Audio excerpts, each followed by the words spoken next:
माननीय हर्कराज राई, समय 7 मिनट। सम्माननीय सभामुख महोदय, सर्वप्रथम त म सबैजनालाई हार्दिक शुभकामना र बधाई ज्ञापन गर्न चाहन्छु। आफ्नो मनको विचार राख्नुभन्दा पनि म जनताले हामीलाई के का लागि यहाँ पठाएका छन् भन्ने बारेमा बुँदागत रूपमा जनताका मागहरू वाचन गरेर सुनाउन चाहन्छु। तर त्योभन्दा पहिला चाहिँ हामीले पक्कै पनि यो देश बनाउनका लागि, देश परिवर्तन गर्नका लागि भनेर आएका छौँ। सबैभन्दा पहिला आफैलाई परिवर्तन गर्नुपर्छ भन्छु म। अघिल्लो शपथ ग्रहणको दिन पनि हामी 12 मिनट 46 सेकेन्ड ढिलो थियौँ भने आज 16 मिनट 55 सेकेन्ड हामी ढिलो भएका छौँ। जनताले हामीलाई यसरी ढिलो गर भनेर यहाँ पठाएको हो जस्तो मलाई लाग्दैन। त्यसो भएको कारणले प्रत्येक मिनटको महत्त्व यो सदनले बुझोस्, सरकारले बुझोस्, हामी सबैले बुझौँ। नेपाली हो, नेपाली समय हो।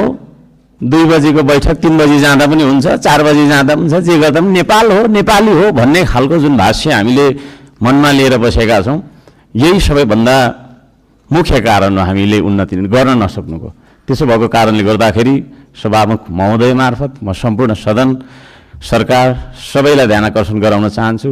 आउँदा दिनमा हामी बैठक सुरु हुनुभन्दा थोरैमा पनि 5 मिनट अगाडि उपस्थित हुनुपर्छ।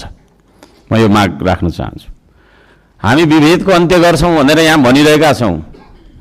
भर्खरै पनि पूर्ववक्ता माननीयज्यूहरूले थुप्रै कुराहरू राख्नुभयो, आफ्नो मनको कुराहरू। तर यहाँ यही सदनभित्र पनि विभेद भइरहेको छ। सत्ता पक्षले 30 मिनट बोल्दा पनि हुने, 40 मिनट बोल्दा पनि हुने, प्रतिपक्षले अलि सानोले होइन 3 मिनटमा सकिहाल्नुपर्ने, 2 मिनटमा सक्नुपर्ने। हामी पनि जनताले चुनेर पठाएका जनमत प्राप्त जनप्रतिनिधि हौँ। त्यसो भएको कारणले गर्दाखेरि हामीले आफ्ना क्षेत्रका आवश्यकताहरू, आफ्ना तपाईँको चाहिँ के अरे मागहरू राख्नका लागि प्रशस्त समय दिनुपर्दछ। त्यो खालको सदन हामीले बनाएर हामीले त्यो खालको सदन अभ्यास गर्नुपर्दछ भन्ने माग राख्न चाहन्छु। म आफ्नो मनको कथा म यहाँ गाउन चाहन्न। अब मेरो आफ्नो मन्तव्य राख्नुभन्दा पनि सरकारले कसो गर्नुपर्ने हो त? हिजो इतिहासमा हामीले के गर्यौँ, कसले के गर्यो, कुन नेताले के गर्यो, कतिको तपाईँको हामीले सङ्घर्ष गऱ्यौँ, के गर्यौँ भनेर आवश्यक छ जस्तो मलाई लाग्दैन। हामी के गरिरहेका छौँ आज र भोलि के गर्ने हो भन्नेतर्फ सरकारले आफ्नो नीति तथा कार्यक्रम बनाउँदाखेरि यस्ता कुराहरूलाई पनि समावेश गरोस् भनेर चाहिँ म यहाँ जनताको मागहरू, राष्ट्रिय स्वाधीनताको, हाम्रो सम्प्रभुताको, जनताले चाहेका कुराहरू के कस्ता छन् त भन्ने कुरा म बुँदागत रूपमा वाचन गर्न चाहन्छु। पृथ्वी रहन्जेलसम्म यो देश रहिरहनुपर्छ, हाम्रो देशको चन्द्र सूर्य अङ्कित झन्डा रहिरहनुपर्छ। त्यो मान्यता हामी राख्दछौँ। श्रम संस्कृति पार्टीले त्यो मान्यता राख्दछ। त्यसो भएको कारणले गर्दाखेरि देशको स्वाधीनता, भू राजनैतिक सन्तुलन र असंलग्न परराष्ट्र नीतिलाई बचाइराख्न सैन्य रणनीति उद्देश्यका साथ सुरु गरिएको असमान राष्ट्रघाती व्यापारिक सन्धि सम्झौता एमसीसीलाई खारेज गर्नुपर्दछ भनेर म माग गर्न चाहन्छु। 2 नम्बरमा सीमावर्ती क्षेत्रमा छिमेकी मुलुकहरूले गरिरहेको गतिविधिलाई सक्रिय रूपमा नेपाल सरकारले निगरानी राख्नुपर्दछ र संयुक्त राष्ट्र सङ्घ लगायतका निकायहरूमा गएर हाम्रो देशका 4 किल्ला कति हो त हाम्रो भूगोल भन्ने सिमाना यकिन गरेर सिमानाको रक्षार्थ नेपाली सेनालाई खटाउनु पर्दछ भन्ने म माग राख्न चाहन्छु। नेपाली जनताले यो माग राखेको कुरा म जानकारी गराउन चाहन्छु।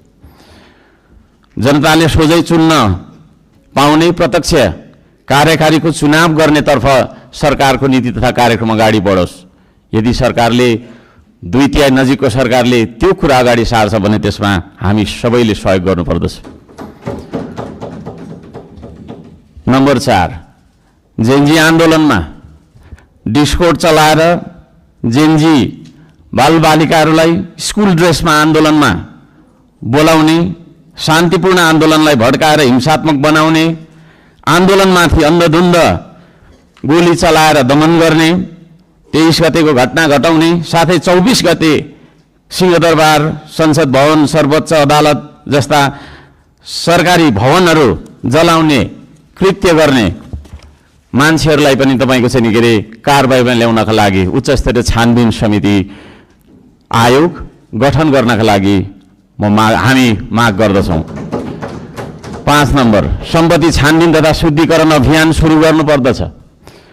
सबैभन्दा पहिला अहिले सरकारमा रहेका मन्त्री परिषदका सम्पूर्ण मन्त्रीहरू, सांसदहरू, हामी सबैजना सबैको तपाईँको चाहिँ नि के अरे हाम्रो सम्पत्ति छानबिन हुनुपर्दछ। हामीबाट सुरु गर्नुपर्दछ त्यो चिज, किनभने हामी नियम कानुन बनाउने भने हामीबाटै त्यो कुरा लागू भएर जानुपर्दछ। हामीले बनाएको नियम कानुनले अरूलाई मात्रै ठ्याङ्ग्रोमा कस्ने खालको व्यवहार हामीले गर्नु हुँदैन भन्ने माग राख्दछु। शिक्षालाई जीवनोपयोगी बनाउनु पर्दछ। उत्पादन, निर्माण र आविष्कारसँग जोड्नु पर्दछ शिक्षालाई। शिक्षा भन्ने बित्तिकै कथा पढ्ने विषयवस्तु होइन, त्यो भन्ने बित्तिकै उत्पादन, निर्माण र आविष्कारसँग जोडिनु पर्दछ भन्ने हाम्रो माग हो। त्यसतर्फ सरकारले ध्यान दियोस्। हप्तामा 3 दिन मात्रै थ्योरी पढ्दाखेरि हुन्छ, 4 दिन विद्यार्थीले उत्पादन, निर्माण र आविष्कारसँग जोडेर क्रियाकलापहरू गर्न सक्नुपर्दछ। त्यो खालको जीवनोपयोगी शिक्षा लागू गरिनुपर्दछ भन्ने हामी माग राख्दछौँ। 7 नम्बरमा, खेतीबारीको समस्या हल नगरी देशको आर्थिक समस्या हामीले सुल्झाउन सक्दैनौँ, आर्थिक उन्नति हुन सक्दैन। त्यसो भएको कारणले कृषिमा देखिएका समस्याहरू पहिचान गर्ने र समस्या हल गर्ने सबै खालका तपाईँको प्राविधिक उपायहरू अपनाउने काम गरिनुपर्दछ भन्ने ध्यान आकर्षण गराउन चाहन्छु। नम्बर 8मा, कम्तीमा एक पालिकामा एउटा उद्योग हुनुपर्दछ, एक परिवारमा एकजना रोजगार हुनुपर्दछ। त्यो खालको नीति हामीले अपनाउनु पर्दछ। बन्द गरिएका उद्योगहरूलाई पुनः सञ्चालन गर्ने साथै नयाँ उद्योगहरूको स्थापना गर्ने नीति तथा कार्यक्रम सरकारले ल्याउनु पर्दछ भन्ने ध्यान आकर्षण गर्न चाहन्छु। 9 नम्बरमा, जनताको सेवा सुविधा, विकास र समृद्धिमा सार्वजनिक हितका लागि प्राकृतिक स्रोत साधन ढुङ्गा, गिटी, माटो, खोला, नाला, खानी, खनिज, वन जङ्गल जस्ता स्रोत साधनका सदुपयोग गर्न पाउने गरी सहज किसिमको चाहिँ नियम कानुन बनाउनु पर्दछ। कहीँ कतै हामी हुन्छ म सक्छु अब र यी सम्पूर्ण स्रोत साधनलाई परिचालन गरेर चाहिँ हाम्रो देशलाई समृद्ध बनाउनतर्फ हामीले ध्यान दिनुपर्दछ भनेर भन्न चाहन्छु। म यहाँ शुभकामना मात्रै दिनुभन्दा सरकारको नीति तथा कार्यक्रमको कुन दिशामा जानुपर्दछ भन्ने एउटा सल्लाह सुझाव र प्रस्ताव प्रस्तुत गर्न चाहन्छु। प्राकृतिक संरक्षण गर्नुपर्दछ, संस्कृतिको प्रवर्धन गर्ने र प्रवृत्तिको विकास गर्ने नीति सरकारले लियोस्।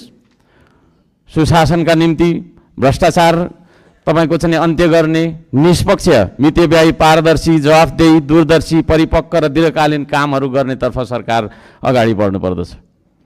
देशभरि शान्ति सुव्यवस्था कायम गर्नका लागि आवश्यक उपायहरू अपनाउन जरुरी छ। खाने पानी, स्वास्थ्य, शिक्षा, सडक, बिजुली बत्ती जस्ता आधारभूत आवश्यकताहरू परिपूर्ति गर्नतर्फ हाम्रो ध्यान जानुपर्दछ। राम्रोसँग अध्ययन नगरी हतार सरकारले ल्याएका कार्यक्रमहरू लागू गर्नु हुँदैन। कुनै निर्णय गर्नु अघि तपाईँको प्रतिपक्षी दलहरूसँग सल्लाह गरेर सबै पक्षको उचित सल्लाह लिएर चाहिँ सरकार अघि बढे। निर्णय गर्दै पछि हट्नुपर्ने नियतिबाट होइन सरकार बच्न सक्दछ।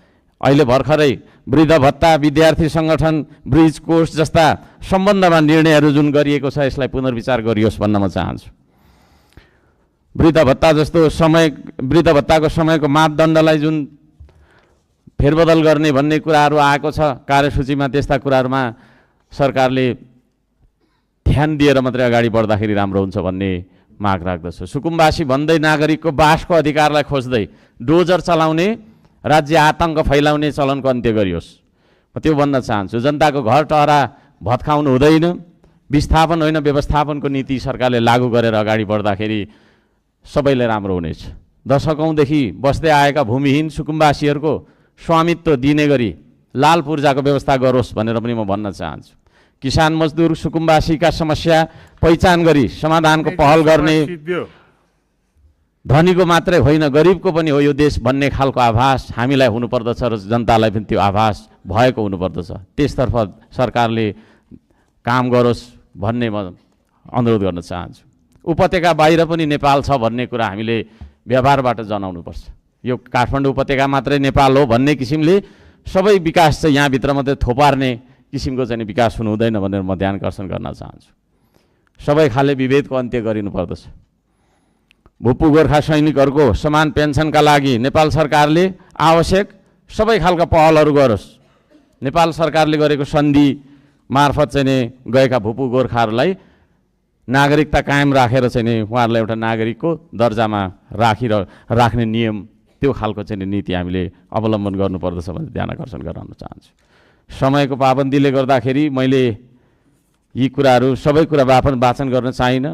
माननीय सभामुख महोदयले 2-3 चोटि भनिसक्नु भएको छ र यो म पत्र सम्माननीय सभामुख महोदय मार्फत टेबल गर्न चाहन्छु र यस सल्लाह सुझाव अन्तर्गत सरकारले आफ्ना विचारहरू आफ्ना नीति तथा योजनाहरू अगाडि बढाओस् भन्ने म माग राख्न चाहन्छु। धन्यवाद।